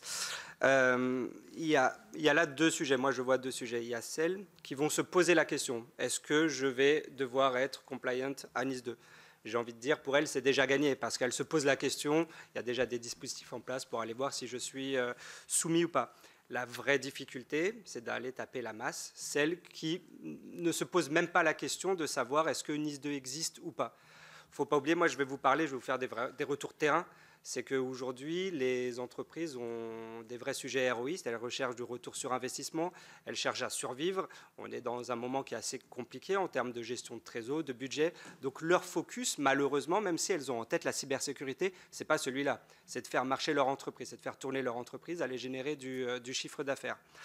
Nous, ce qu'on a pu voir sur d'autres sujets, et on pourra en reparler peut-être ultérieurement, mais par exemple sur l'initiative des chèques cyber de la région Île-de-France, ce genre de choses, c'est que vous avez deux types de communication.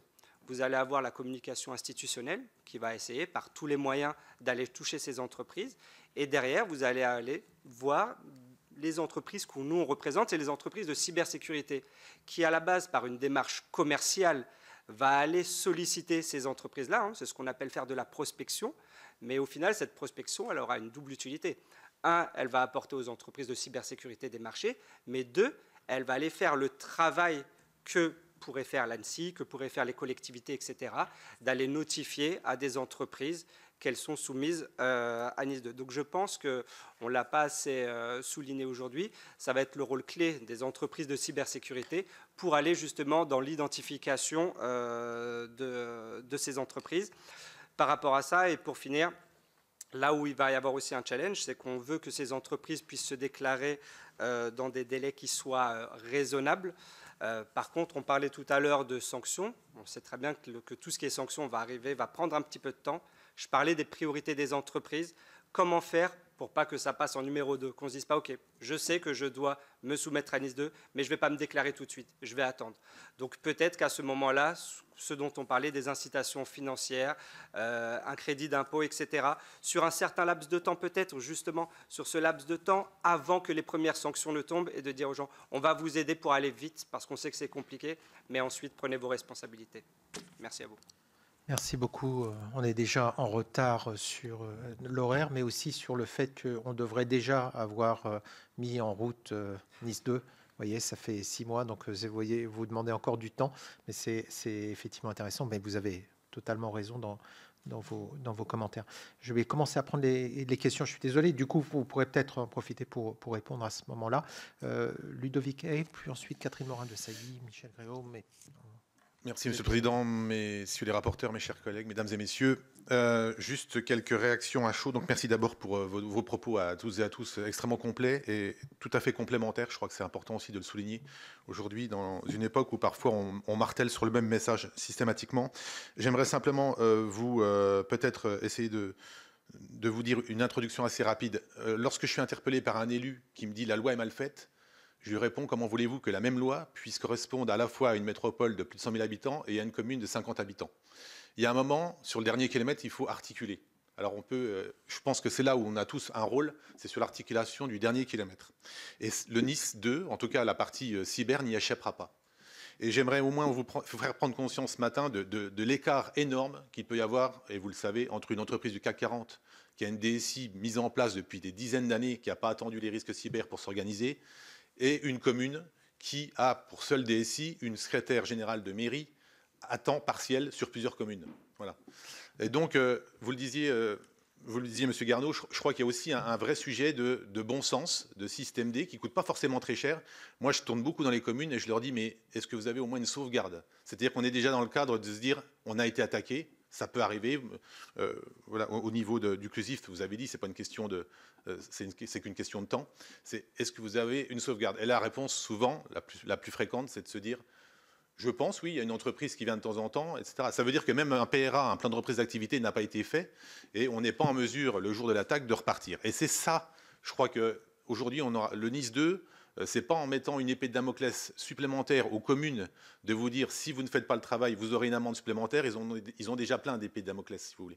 Donc là, c'est peut-être là où on aura peut-être un petit point de discours, c'est se dire, bah oui, évidemment, ce sont les petites communes qui en ont le plus besoin. Elles vont peut-être échapper, je l'espère en tout cas, à la sanction, mais pour autant, c'est pas la sanction qui va résoudre leurs problèmes. Et ça, je crois qu'il faut vraiment qu'on arrive, encore une fois, à pouvoir les accompagner.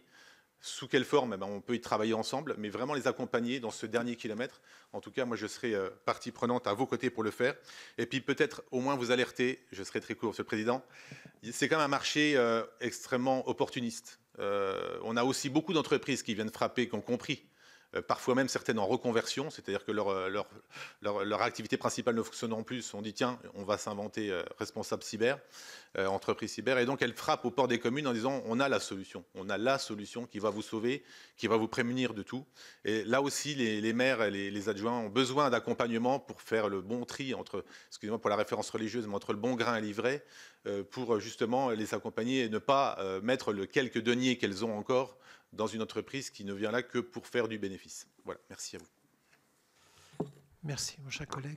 Catherine Morin-Desailly. Merci, Monsieur le Président. J'ai une question assez simple qui rebondit en réalité, Monsieur, sur la remarque que vous avez faite, que pour assurer notre sécurité, bien sûr, il y a les règlements, il y a les directives, c'est important, mais aussi la politique industrielle qu'il convient de mener. Et c'est bien là où le bas blesse. D'ailleurs, les rapports Draghi et l'État l'ont largement souligné. Vous avez évoqué les conditions normales, je vous cite, de la commande publique, justement, par le biais de la commande, c'est un levier de développement et d'accompagnement pour nos entreprises françaises et européennes. Qu'entendez-vous par conditions normales, sachant que nombre d'entreprises européennes dénoncent justement dans la rédaction du cahier des charges des appels d'offres, souvent des rédactions biaisées qui font que on fait appel du coup aux entreprises extra-européennes, pour ne pas dire américaine. C'est ce qui s'est passé avec la plateforme des données de santé, pas d'appel d'offres spécifique. En tout cas, le deuxième appel d'offres a été ainsi biaisé selon les entreprises françaises et européennes. Est-ce que selon vous, d'ailleurs, la DINUM a des directives précises sur ces sujets? La Cour des comptes est en train de réaliser enfin, d'ailleurs, un travail sur cette question, et ça répond en réalité à la question pertinente de Monsieur Canevet. A-t-on les moyens de développer un écosystème numérique et de récupérer progressivement des briques de souveraineté? Merci beaucoup, ma chère collègue, en plus pour votre concision. Madame Gréaume. Merci, Monsieur le Président. La cybersécurité en entreprise, je vais revenir dessus parce que tout comme les petites collectivités territoriales, depuis la crise Covid, ça a augmenté la surface d'équipement vulnérable en raison du télétravail. Et on s'est aperçu que les TPE et les PME étaient logiquement les premières cibles des criminels. Donc ma question, mais monsieur en a répondu en partie, comment rendre davantage attractifs les investissements en cybersécurité afin d'en faire un atout économique de protection des salariés de l'activité et une opportunité pour les entreprises de votre secteur. Concernant la commande publique, quels freins en dehors des parts de marché importantes des USA aujourd'hui les entreprises du secteur rencontrent-elles pour gagner des marchés publics? Concernant la manipulation des élections qu'il y a eu en Europe, la fin d'année a été marquée par l'annulation d'un scrutin présidentiel en Roumanie en raison de la diffusion de fausses informations et de manipulations numériques d'ampleur.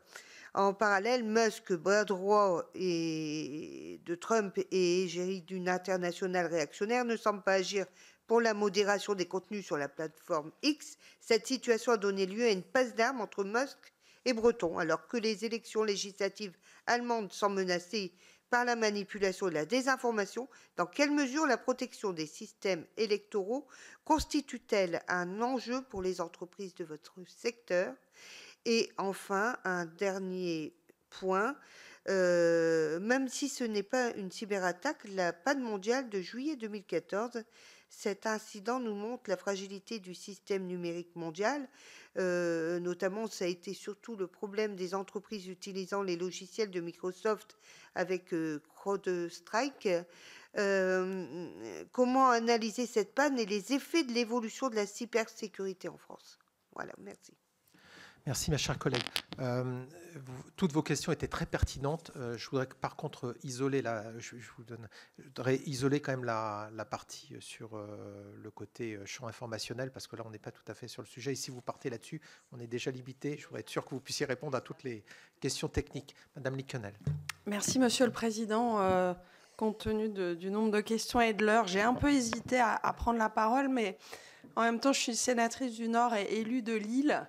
Donc, quand j'entends parler de flou et de loup, ayant été première adjointe de Martine Aumry il y a encore pas très longtemps, d'une part, et ayant malheureusement dans ce cadre-là eu à subir une cyberattaque d'ampleur qui nous a valu à la fois d'être en contact immédiat évidemment avec l'ANSSI et puis de bénéficier du soutien technique d'une entreprise que M. Leroux connaît bien, je me suis dit qu'il fallait quand même que je dise un mot. Voilà. Plus sérieusement, cette petite expérience...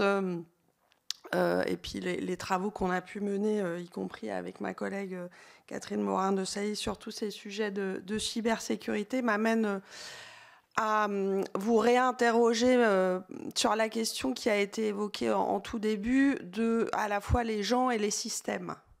Parce qu'effectivement, quand on est soumis à ces sujets-là, quand on subit aussi une cyberattaque, on voit bien que à la fois le problème et la solution résident aussi bien dans les gens que dans les systèmes. Et j'ai envie de dire, pas seulement dans les systèmes informatiques. Le collègue parlait tout à l'heure de PRA. La différence peut-être entre les collectivités et les entreprises, c'est que si les entreprises voient un impact financier immédiat aux menaces cyber, c'est pas tout à fait aussi vrai pour les collectivités. C'est peut-être vrai pour les hôpitaux, ça l'est moins pour nos collectivités parce que finalement l'enjeu il n'est pas tellement financier, il est dans la continuité des services publics et il est donc aussi dans la question du process plus général qui n'est pas toujours qu'un process informatique.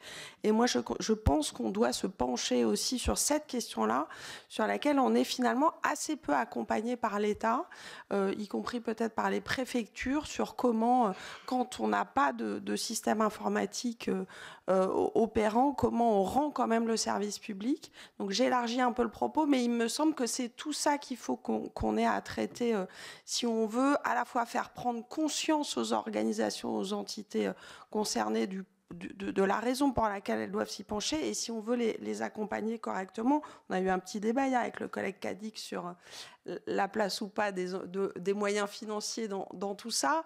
Je partage avec lui l'idée que ça n'est pas qu'une question d'argent. Probablement plus une question d'argent sur l'ANSSI que je ne le crois moi par rapport à lui, mais ça n'est pas qu'une question d'argent. Donc voilà, moi si vous pouviez revenir sur cette question des vulnérabilités humaines notamment que vous avez évoquées tout à l'heure et aussi monsieur sur les CSIRT, vous nous avez dit que vous aviez peut-être des choses à nous dire, ça m'intéresse. Merci beaucoup ma chère collègue. Oui, donc on a commencé en retard. Donc on a le droit de finir en retard, on sera encore dans les temps. Donc je veux que vous preniez le temps de répondre vraiment à chacun de nos collègues sans stress. Je pense qu'on va aller au bout de cette audition, mais il faut vraiment que vous puissiez leur répondre à toutes et à tous. Merci. On va commencer par Monsieur Ménet. Oui, merci Monsieur le Président. Peut-être un complément par rapport à des retours terrain sur la préoccupation des entreprises. Il me semble qu'aujourd'hui, les entreprises sont davantage préoccupées de se rendre conformes à des standards internationaux ou des standards sectoriels, ce qui leur permet d'avoir des parts de marché supplémentaires ou de ne pas en perdre, en tout cas, que de réellement être conformes à une réglementation. Donc ça, c'est un premier point qui me semble important. Et le deuxième, qui est vrai aussi pour les collectivités, NIS 2, c'est un nouveau texte, encore un nouveau texte. Et aujourd'hui, les entreprises doivent montrer leur conformité à des standards, à des réglementations. Elles font le travail en double. Est-ce qu'on ne peut pas articuler, finalement, les réglementations et les standards internationaux de telle sorte qu'on simplifie le travail pour les entreprises? Et pour les collectivités territoriales, comme l'a dit tout à l'heure Christian, il existe déjà un arsenal réglementaire important.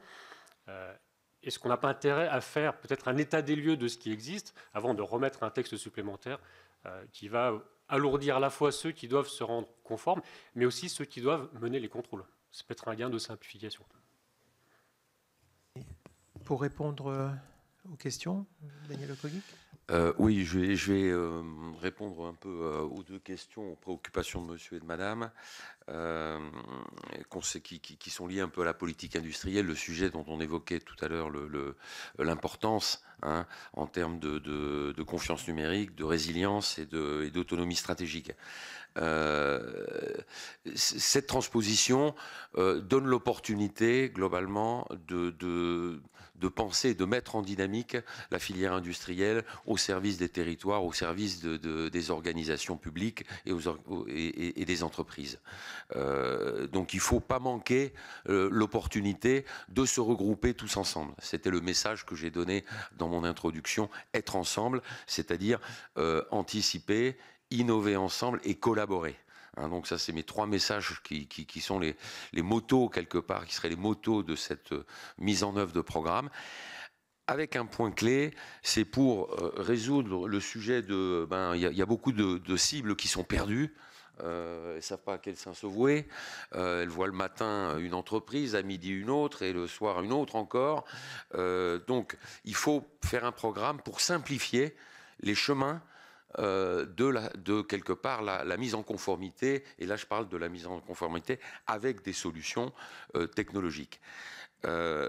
Sur les aspects programme, moi je pense qu'il faut faire un programme de filière. Il y aura deux dimensions, des dimensions de service, d'expertise.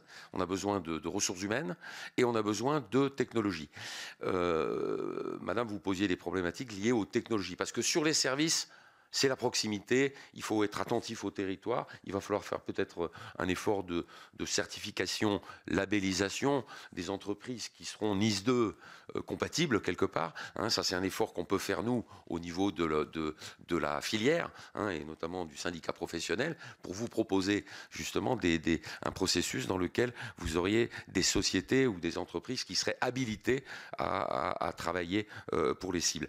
Donc, en même temps, donc un programme un peu centralisé de filière avec des solutions liées en conséquence d'expérimentation qui seraient qualifiées, sélectionnées, et qui permettraient de simplifier la décision, que ce soit des collectivités locales, des instituts de santé ou des entreprises.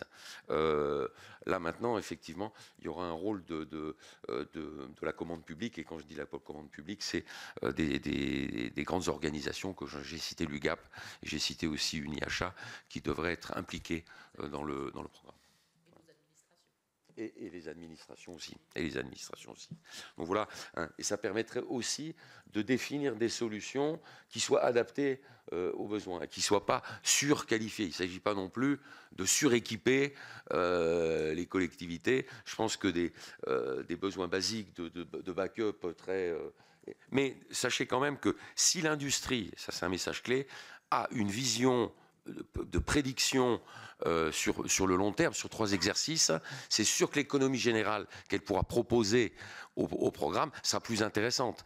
Et ça, il faudra s'inspirer de ce que fait la Direction générale de l'armement ou l'armée dans le cadre de la LPM, c'est donner la visibilité aux industriels dans le cadre d'un programme sur plusieurs exercices.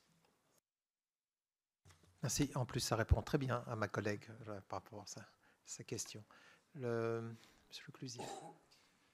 Leroux, pardon. Oui, pour revenir sur quelques points, sur le côté articulation vis-à-vis des derniers kilomètres et aussi pour rendre la cybersécurité plus intéressante, on va dire, auprès des TPE, PME, et aussi pour faire face à l'approche opportuniste que peut représenter tout ce business que ça représente. À l'époque du RGPD, tout le monde avait la solution miracle, il y a encore des problèmes, donc il faut éviter ça.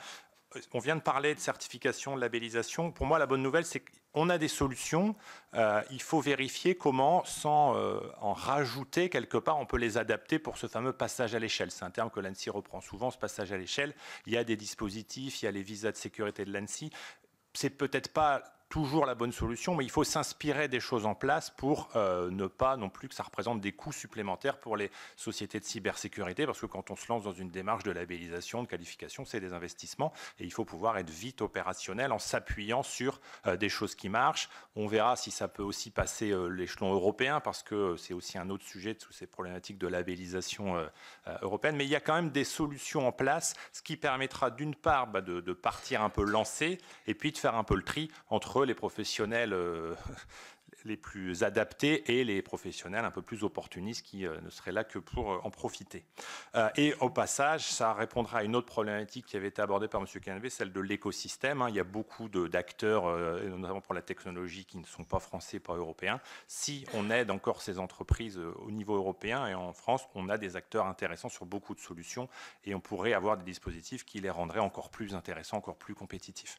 Autre point, pour revenir sur la problématique de l'île qu'effectivement on connaît bien, oui, l'humain et oui, le métier, quelque part, le système organisationnel.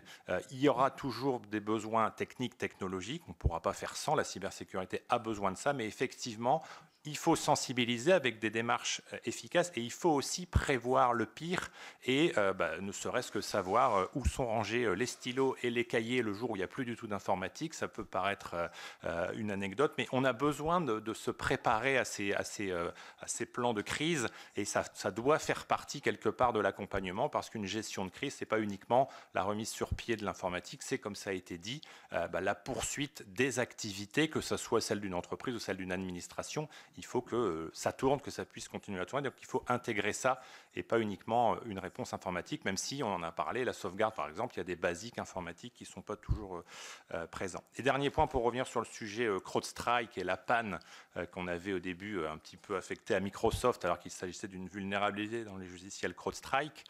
Le CRA devrait permettre d'apporter des réponses parce qu'on a de plus en plus de logiciels de sécurité au sens large, des solutions d'accès distant, des pare-feux qui ont fait l'objet de vulnérabilités. L'ANSSI a encore alerté sur ce sujet. C'est malheureux que des briques de cybersécurité deviennent des problématiques de cybersécurité. Donc on peut espérer que le CRA responsabilise globalement le logiciel. Et je ne parle pas que de la filière cyber, beaucoup d'acteurs Cyber Resilience Act devrait permettre aussi de responsabiliser les gens qui fabriquent le numérique pour faire en sorte qu'on ait un peu plus de protection par défaut. Et je conclurai là-dessus. Merci, très opportun. Juste rapidement, parce que je ne les ai pas mentionnés, on a énormément de support sur la question des vulnérabilités humaines et également un tableau de préciser comment exactement ça peut être inclus dans le texte, comment les voisins l'ont fait et comment on peut vous accompagner sur ce sujet. Très rapidement, je voudrais réagir sur la question que vous avez exclue sur la lutte contre la manipulation de l'information. Je travaille dans des groupes de travaux du CNRS. Je suis réserviste opérationnel pour l'armée. C'est un champ que je connais bien. Et précisément, lutter contre les vulnérabilités humaines et l'empreinte numérique des citoyens, c'est précisément adresser cette menace aussi. Donc, ce n'était pas totalement écarté, en tout cas, pas sous le champ des vulnérabilités humaines. Je vous remercie. Et je me permets de compléter justement ce sujet parce qu'il ne faut pas l'écarter. Alors certes, traiter de la sécurité, de la protection des systèmes électoraux, c'est peut-être pas l'ordre du jour aujourd'hui, mais il faut avoir en tête que dans nos entreprises, on a aussi des systèmes avec des entreprises cotées qui sont représentées par des actionnaires, par des administrateurs qui prennent des décisions et qui peuvent être soumises à des contraintes d'origine cyber, à des déstabilisations d'origine cyber. Je rappelle que dans le cadre des élections pour le Brexit ou la première élection de Trump, ce n'est pas les systèmes électoraux qui ont été hackés, c'est les cerveaux des électeurs, de ceux qui ont une carte. C'est pareil pour nos actionnaires, c'est pareil pour les administrateurs qui peuvent influencer la vie de nos entreprises et déstabiliser leur résilience. Et on est aussi lié là, et ce sont des données d'origine cyber qui sont utilisés encore une fois. Enfin, encore une fois, je suis tout à fait d'accord. Et d'ailleurs, Viginum avait sorti un rapport pour prévenir les entreprises des menaces de divers ordres liées justement, puisque ça peut avoir un impact sur le cours de bourse et ainsi de suite. C'est pas dans le cadre, enfin, sauf à ce que vous me montriez des articles qui traite de cette problématique-là. Ce n'est pas dans le cadre du texte. Maintenant, si vous pensez qu'il faut rajouter des articles avec, par la loi, vous me trouvez des moyens de bloquer la désinformation. Mais aujourd'hui, quand je vois que de grandes personnalités viennent reprendre les éléments de langage de pays étrangers sur nos propres chaînes, je ne vois pas comment, par la loi, vous allez me bloquer ça. En tout cas, bon courage. Mais ce n'est pas dans le texte. C'est pour ça que je disais, c'est très intéressant, c'est pertinent. On est tous d'accord, il y a un sujet. Mais là, on part sur autre chose. Et je suis obligé de vous tenir sur le... s'il vous plaît. Comment c'est je veux bien, hein, mais si vous voulez y aller, on peut y aller. Mais là, on repart pour 2 heures. Hein, mais je vous en prie. Moi, à titre personnel, j'adorerais rester avec vous. Cela dit, pour répondre aux sénateurs qui pensaient peut-être qu'on avait un iota de désaccord, pas du tout. Je suis en pleine ligne avec lui et je pense qu'en dessous de 30 000, on peut penser aux intercos, qui est déjà le lieu des réseaux et de la solidarité. Donc le sujet n'est pas de dire que c'est pas possible. La question est de savoir comment on trouve la solution la plus adaptée compte tenu de ce qu'on est en train de protéger. Ce qui me permet au passage de vous dire que vous êtes des OIV. Vous, en tant que personne, en tant que fonction. Donc, il faut bien penser votre protection. Label cyber-expert, on en a parlé. Les questions de Catherine Morin-Desailly ont été adressées. Madame la sénatrice Gréaume, le directeur général de l'ANSSI roumaine nous a passé les documents déclassifiés dans les quinzaine de minutes du déclassement. Ils sont allés directement vers Viginium. Ce qui vous donne un début de réponse sur la coopération européenne. Elle n'est pas institutionnelle, elle est basée essentiellement sur des relations humaines, en tous les cas me concernant, mais c'est très informel parce que les sujets sont si sensibles qu'entre États, on est aussi dans une relation entre États. Cela étant dit, la Cyber Threat Intelligence, qui est l'analyse de la menace et qui va sur ce terrain-là aussi informationnel, est un marché, et un marché dont les Américains savent profiter. Et Madame Linkenheld, je vous rejoins sur la rupture de continuité du service public, qui est dramatique, même pour les administrés. Les vulnérabilités humaines, moi je vous propose de venir vous en parler, parce que je ne vais pas réussir dans la minute qui me reste. Cela étant dit, je veux bien partager en public le CSIRT. Moi, ce qu'on me dit, c'est qu'il y a un problème de fond et de forme. Alors, je ne suis pas expert, je ne fais que retranscrire, de répéter. Donc, il y a une perte qualitative mécanique. Quelle est la mission des CSIRT et est-ce que les moyens court terme sont corrélés aux missions des CSIRT? A priori, vraisemblablement non. Est-ce que les CSIRT sont pérennes? Comme le financement n'a pas été prévu d'un point de vue État, il ne l'est pas. Donc, ce qu'on me dit, c'est que les régions, elles ont le développement économique, mais elles n'ont pas le CSIRT. Je ne m'engage pas, mais ce qu'on m'a dit, c'est qu'on viendrait vous dire que c'est non. Voilà. Merci beaucoup. François Copé. Sur les CSIRT, je pense qu'il faut arrêter de les appeler des CSIRT. C'est une appellation parfaitement impropre. Ce ne sont pas des CSIRT. CSIRT, c'est une appellation normalisée. Il y a des règles. Les gens qui travaillent actuellement dans ces structures régionales ne répondent pas aux missions auxquelles doit répondre un CSIRT. Donc, il ne faut plus parler de CSIRT. En revanche, et en plus, ces structures régionales, il n'y a pas de politique publique qui les intégrerait. Il y a une région qui n'en a pas. Je crois qu'il y a 3 CSIRT qui fonctionnent bien. Les autres ne sont que sur le papier. Donc, il faut arrêter de parler de CSIRT. Qu'on remette en place une politique publique qui inclut un appui régional, qui s'appuierait aussi sur le 17 cyber, etc. Et sur d'autres structures, par exemple le cybercercle. Mais arrêtons de parler de CSIRT, ce n'en sont pas. Voilà. Merci, monsieur le Président. J'avais juste une précision à apporter sur l'aspect humain, parce qu'effectivement, c'est un sujet qui est extrêmement important. Il y a eu un certain nombre de questions sur le sujet. Sur l'aspect humain, il est pris en compte dans la directive NIS 2. Il est prévu à l'article 20 sur la gouvernance, qui prévoit des formations à la fois pour les dirigeants et une sensibilisation des personnels. Et ces éléments-là viendront a priori dans les textes réglementaires en application de la loi, d'autant plus que il y a un certain nombre d'obligations de formation spécifiques pour les acteurs du numérique, pour faire simple, qui sont déjà couverts par le règlement d'exécution du 17 octobre 2024, qui prévoit les mesures qui doivent être mises en œuvre par un certain nombre d'acteurs du numérique. Pour simplifier, on ne va pas rentrer dans le détail des annexes du texte, on le fera par écrit. Mais grosso modo, on a des obligations fortes de formation, de sensibilisation, mais également de sanctions, puisqu'il faut prévoir un encadrement mis à jour régulièrement, ce qu'on appelle les chartes d'utilisation des moyens de système informatiques, qu'on peut connaître depuis 25 ans dans les entreprises, avec une obligation de les revoir fréquemment et de prévoir un encadrement très spécifique. Donc cet aspect-là peut nous servir d'appui pour revenir sur le fait que l'humain, effectivement, est un maillon absolument essentiel de défense en matière de cybersécurité. Et par ailleurs, j'en terminerai par là, sur l'aspect DORA, une question avait été posée sur le lien entre DORA et NIS 2. Les textes prévoient que les deux soient mis en perspective, c'est-à-dire que quand on est DORA, et le règlement DORA prévoit suffisamment de contraintes extrêmement fortes pour les établissements financiers, tout ce qui est secteur banque, assurance et organismes de marché, prévoit une réglementation très forte qui fait que de toute façon, on est conforme à NIS 2. Donc les points d'achoppement qui pourraient se poser seraient qui est-ce que je dois notifier, est-ce que je dois notifier deux acteurs, etc.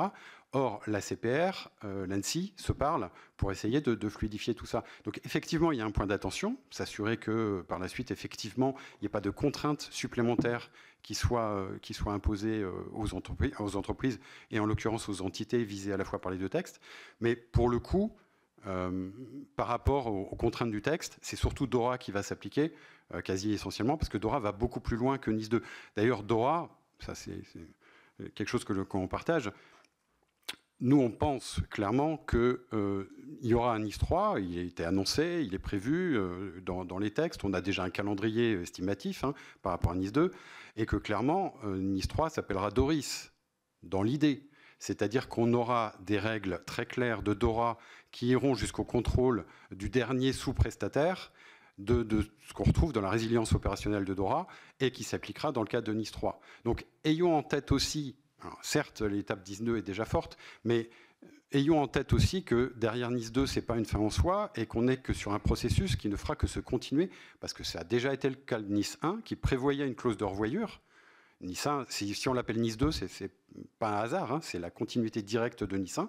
NIS 2 prévoit une clause de revoyure où on sait que, grosso modo, mi-2027, on va se poser la question du prochain texte, qui s'appliquera mi-2028 probablement, enfin, qui rentrera en vigueur mi-2028 pour une application qui pourra arriver derrière. Donc, ayons et c'est aussi ça en tête. Pardon. Et la dernière chose, j'en finis là-dessus, c'est que les contraintes, elles ne sont pas uniquement sur les entités essentielles, pas uniquement sur les entités importantes ou pas uniquement sur les établissements visés par DORA, elles vont être sur leurs sous-traitants.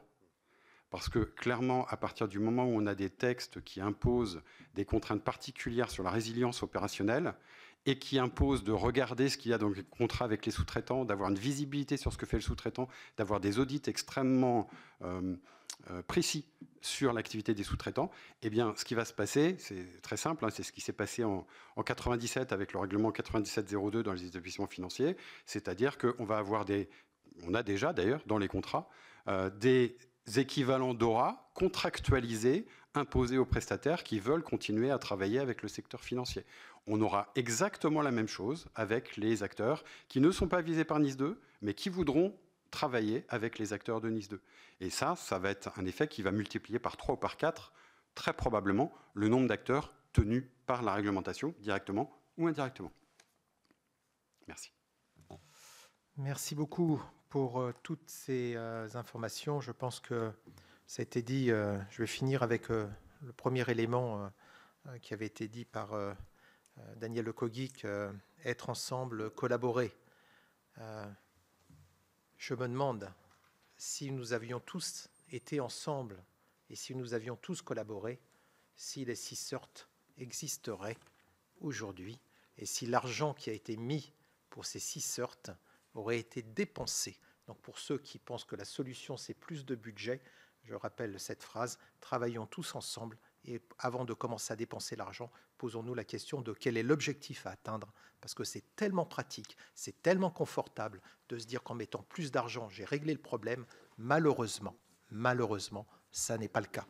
Donc, chers collègues, je vous rappelle que nous entendrons lundi 27 janvier 2025 à 15h Madame Clara Chapaz, ministre déléguée chargée de l'intelligence artificielle et du numérique. Cet horaire coïncide avec le début de la discussion de la proposition de loi visant à lever les contraintes à l'exercice du métier d'agriculteur. J'espère qu'ils ne nous en voudront pas, les agriculteurs. Mais c'était la seule possibilité pour la ministre. Nous aurons aussi, je vous l'annonce, le 4 février, et ça viendra en complément de vos réponses, une table ronde avec les représentants d'organisations d'élus représentatifs, l'AMF, les régions de France, intercommunalités de France, les départements de France, oui, on en a, donc pour venir répondre à nos rapporteurs. C'est le 4 février. Et donc, je vous le dis sous réserve de l'approbation de la conférence des présidents. On aurait une date objective maintenant, ça va intéresser chacun, de passage dans l'hémicycle pour discuter du texte, qui pourrait être le mardi 11 mars, sous réserve de la conférence des présidents la semaine prochaine. Donc, vous savez, mais voilà. Et là, je n'irai pas jusque-là. On est oui. En plus, c'est retransmis. Donc, je vous l'avais dit en conclusion, si vous vous souvenez, j'avais dit je souhaite une transposition de Nice 2 intelligente. Et pour être intelligente, elle doit être faite par les professionnels, pour les professionnels. Je vous invite à nous faire parvenir, évidemment, tous les éléments de façon écrite et aussi vos suggestions d'amendements. Qui seront évidemment partagés avec tous les rapporteurs.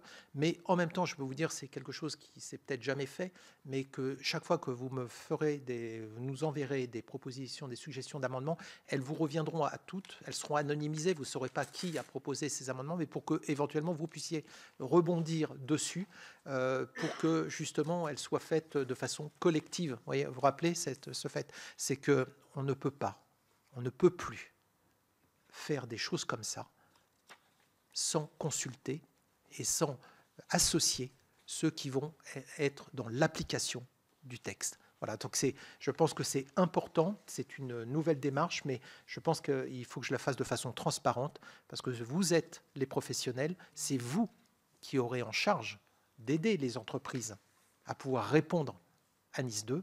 Donc il est fondamental que vous puissiez aussi regarder ce texte et y contribuer, voilà, à votre niveau. Mais ce sera partagé et je veux que ce soit un travail aussi interactif dans cet esprit. Voilà, donc je vous remercie encore. C'était, comme je vous l'ai dit, c'était vraiment très utile et je crois que votre apport était essentiel à cette préparation.